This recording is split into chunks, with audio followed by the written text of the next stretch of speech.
Pure Land Buddhism offers a distinct path to spiritual liberation and enlightenment. It emphasizes salvation through profound faith in the celestial Buddha, Amitābha. This approach relies on Amitābha's compassionate assistance for spiritual progress. It contrasts with paths that solely prioritize rigorous individual self-effort and discipline. The doctrine suggests that human capacity for enlightenment may vary across different eras. In certain periods, personal discipline alone might be deemed insufficient for achieving liberation. Pure Land Buddhism centers on the belief in Amitābha Buddha and his Pure Land, Sukhāvatī. Sukhāvatī, also known as the Land of Bliss, is a spiritual realm where rebirth is possible. The core tenet states that individuals can achieve rebirth in Sukhāvatī. This is accomplished by sincerely calling upon Amitābha's name with genuine devotion. This belief is rooted in Amitābha's vow to welcome all who invoke him with true faith. Pure Land Buddhism's origins are rooted in a cosmic narrative. This narrative is detailed in the longer Sukhāvatī Vyuha Sutra. The sutra describes a monk named Dharmākara. Dharmākara lived countless eons ago during the time of Lokeshvararaya Buddha. Dharmākara, a monk, was deeply inspired by the teachings of Lokeshvararaya Buddha. He resolved to attain Buddhahood. Driven by a profound ambition, his goal was to create a perfect realm known as a Pure Land. This Pure Land was designed to provide optimal conditions for all beings to achieve enlightenment. Dharmākara, a bodhisattva, undertook a profound spiritual journey spanning an immense period of 5 eons. During this extensive period, Dharmākara engaged in deep meditation and contemplation. Through this practice, he formulated a series of 48 solemn vows. Each vow represented a pledge to establish an ideal Pure Land. This Pure Land was intended for the spiritual advancement and benefit of all sentient beings. Dharmākara's 18th vow, also known as the Primal Vow, holds profound significance. It states that if sentient beings in the 10 directions sincerely trust him and desire rebirth in his land, even if they call his name only 10 times, they will be born there. If this condition is not met, Dharmākara vowed not to attain perfect enlightenment. Dharmākara, a bodhisattva, made Oteofura vows for the salvation of all beings.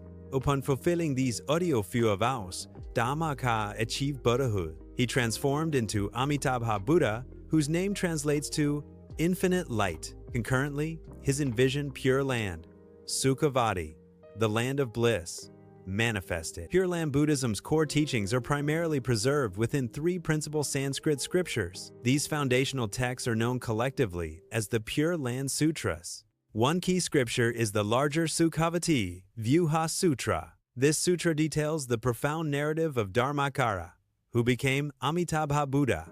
Another essential text is the smaller Sukhāvatī Vyuha Sutra. It offers a concise yet vivid description of the Pure Land, Sukhāvatī. The Amitāyurdhyana Sutra is a foundational text in Pure Land Buddhism. It is commonly known as the Contemplation Sutra. This scripture provides practical guidance for devotees. It outlines specific visualization practices. These practices are intended to facilitate rebirth in the Pure Land. The sutra details methods for mental focus and spiritual cultivation. Foundational Pure Land texts are central to the Pure Land Buddhist tradition. These significant religious texts were translated into Chinese as early as the 2nd century CE. The early transmission of these texts occurred along the ancient Silk Road trade route. This transmission established the initial groundwork for Pure Land Buddhism in China. It facilitated the development and establishment of the Pure Land tradition within Chinese Buddhism. Pure Land Buddhism, as an organized school, did not originate in India. However, its conceptual roots are deeply embedded within Indian Mahayana Buddhist practices. A key foundation is the concept of Buddhanusmriti,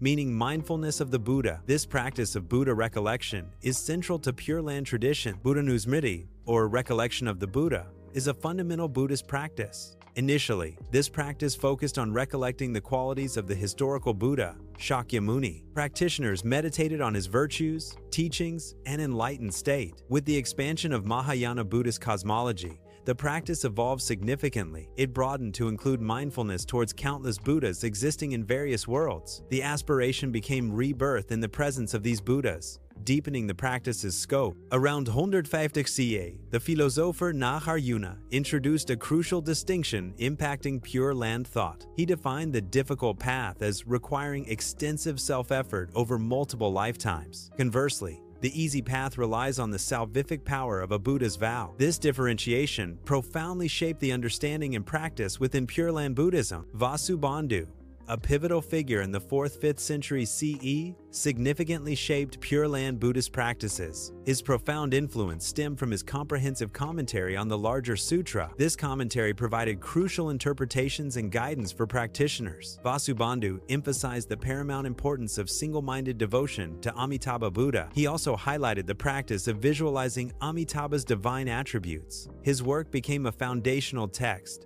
solidifying the Pure Land tradition in China. Pure Land teachings arrived in China via the Silk Road, introducing new Buddhist concepts. Hui Yuan, 334–416 CE, a scholar monk, became a significant advocate for these teachings. He established a community on Mount Lu, dedicated to Pure Land practices. This community focused on the practice of mindfulness of Amitābha, a key Pure Land deity. In 402 CE, the White Lotus Society was founded by Hui Yuan, a prominent Buddhist monk. Hui Yuan assembled a community of 123 individuals, comprising both monks and laypeople. The society's primary objective was a collective vow for rebirth in the Pure Land. This foundational act established a significant model for future Pure Land communities. The White Lotus Society thus became a seminal influence throughout Chinese Buddhist history. Tan Luan, 476–542, was a pivotal figure in the development of Pure Land Buddhism. Initially, Tan Luan was recognized as a scholar of Taoist philosophy and teachings. His spiritual path shifted after an encounter with the Indian monk Bodhiruchi. Bodhiruchi introduced Tan Luan to the principles and practices of Pure Land Buddhism. Tan Luan's commentaries established the difficult path of self-power in Buddhist practice. He also defined the easy path of other power, relying on Amitābha's salvific vow. The concept of other power, cha, ta-li, jp, tariki, is a spiritual principle. It signifies reliance on the compassionate vow of Amitābha Buddha for salvation or enlightenment. This contrasts with self-power, which emphasizes an individual's own efforts for spiritual attainment. Other power suggests that liberation is achieved through external assistance, not solely personal striving. Dao Chuo, 562–645, lived during a tumultuous period in Chinese history. This era was characterized by widespread social upheaval, including famine and warfare. Buddhists faced significant persecution during this time, impacting religious life. Dao Chuo's writings reflect an urgent response to these societal challenges. He believed humanity had entered Mofa, the degenerate age of the Dharma. Dao Chuo lived during a period he perceived as the age of Mofa, or the decline of the Dharma. He believed that traditional Buddhist practices were no longer effective for spiritual liberation. This conviction led him to advocate for a simplified path to enlightenment. Dao Chuo asserted that only the recitation of Amitābha's name, known as Nianfo, remained viable. Nianfo, therefore,